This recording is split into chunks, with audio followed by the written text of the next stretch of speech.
สาธุโมกัสสะสาสโนพันเตทุกขันจะวลัญจะสาธรรมเทศนายาจามะ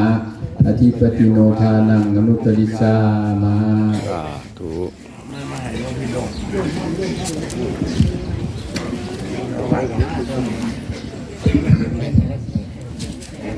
นะโมตัสสะภะคะวะโตอะระหะโตสัมมาสัมพุทธัสสะนะโมตัสสะภะคะวะโตอะระหะโตสัมมาสัมพุทธัสสะนะโมตัสสะภะคะวะโตอะระหะโตสัมมาสัมพุทธัสสะอิติปิโสภะคะวะอะระหังสัมมาสัมพุทธลินชาจรณะสัมปันโนสุขโตโลกวิทูอนุนตโรปุริสธรรมสารติสันทาเทวมนุสานังพุทโธภควาติสวากขาโตภควตาธัมโมสังฆังติโกอาคาลิโกเอหิปัสสิโกโอปัญญิโกปัจจตังเวทิตังโกวิญโยเอเตสุปฏิปันโนภควโตสาวกสังโฆ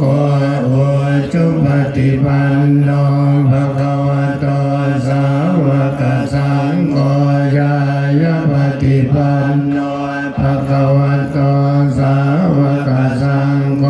สามีจิปฏิปันโนภควโตสาวกสังโฆยันติตังจัตตาริปุริสายุคานิอันธาปุริสโภคลาเกสัพพะคะโตสาวกสังโฆอาหุนายโยบาหุนายโยทักขินายโยอัญชลีกริโยอนุตตรังบุญญาเกตังโลกัสสติ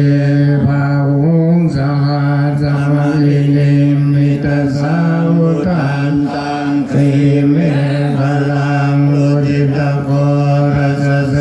นามาลังทานาติธรรมวิทินาคิตวามุนินโตตันเตชัสสะภวตุเตชยมังคลานิมาลาติเลกามติยุนจิตัสสัมภารันติโคลัมปนาระวะมันตมันทันทยาขังขันติสุตันตวิทินาคิตวามุนิโตตันเตชัสสะภวตุเตชยมังคลานินาราจิเรนทชวลังอธิมัตตพุตังทาวังกิจักกมัสสนิยังวสุตารุนันตังเมตตังบุเสกวิตินาคิตวามุนิโตตันเตชัสสะภวตุเตชยมังคลานิโอเทตกะกรรมติหันตสุตารุนันตังภาวันติโยชันนปตังคุริมาละวันตังเยนเทพิสังกตมันโนทิตวามุนิโตตันเตชัสสะภวตุเต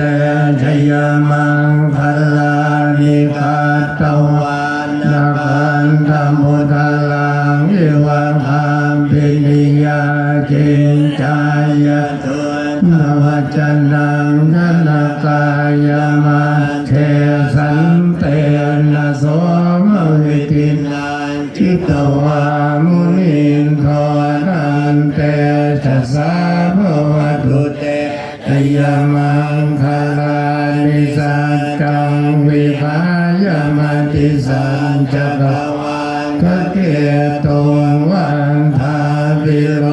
วิตมนังอติอันตะพุทธังปัจญาปฏิยปัจจริโตจิตวามุนินโทตันเตชะสาภวตุเตชยมังคลานันโท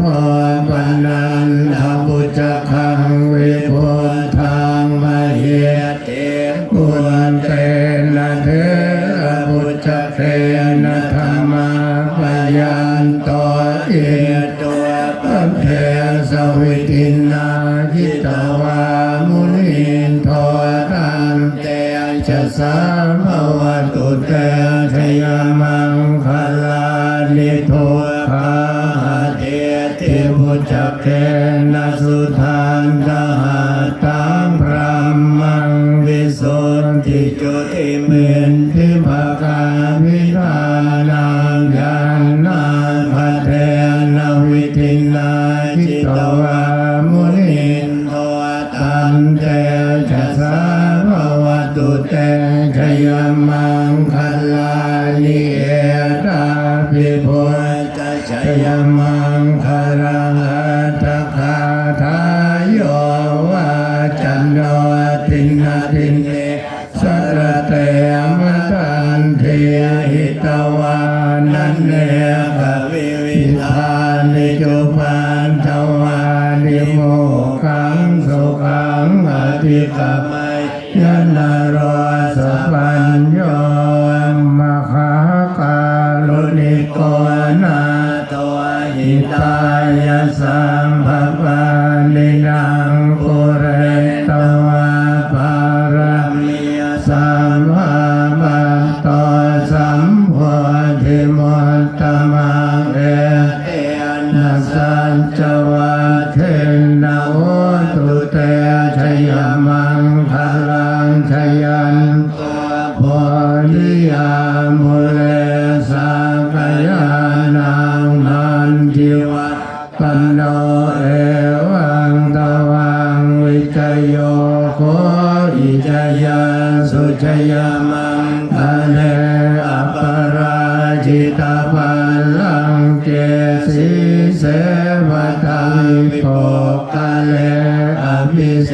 ษเกสัมภพุทธานังอาภาปัตโตปโมตติสุนังขันตังสุมังคลังสุปภาตังสุโหจิตังสุขันโนสุโมโหตจะสุเย